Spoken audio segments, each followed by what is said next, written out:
হকের দাবিতে হাইকোর্টে ডিএ আন্দোলনকারীরা। হকের দাবিতে রাস্তায় চাকরি প্রার্থী থেকে চাকরিজীবী সকলেই। বকেয়া ডিএ সহ আরও দাবি আদায়ে হাওড়া পুলিশকে আবেদন করেন যৌথ সংগ্রামী মঞ্চের আন্দোলনকারীরা।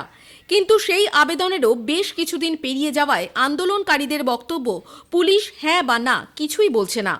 গোটা বিষয়টি নিয়ে পুলিশ প্রশাসন তাদেরকে ঝুলিয়ে রেখেছেন। এবার সেই জল গড়ালো আদালত পর্যন্ত। ডিএর দাবিতে ৩২২ দিন ধরে রাস্তায় সংগ্রামী যৌথ মঞ্চ। পুলিশ প্রশাসন থেকে সহযোগিতা না মেলায় তাদের প্রাপ্য আদায়ে এবার ভরসা আদালতই।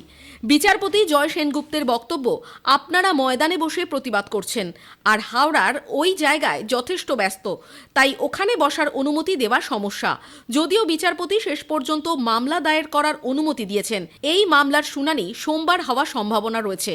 চলতি মাসে 4 দিন ধরে নবান্নের সামনে অবস্থান বিক্ষোভের ডাক দিয়েছে ডিএ আন্দোলনকারীরা।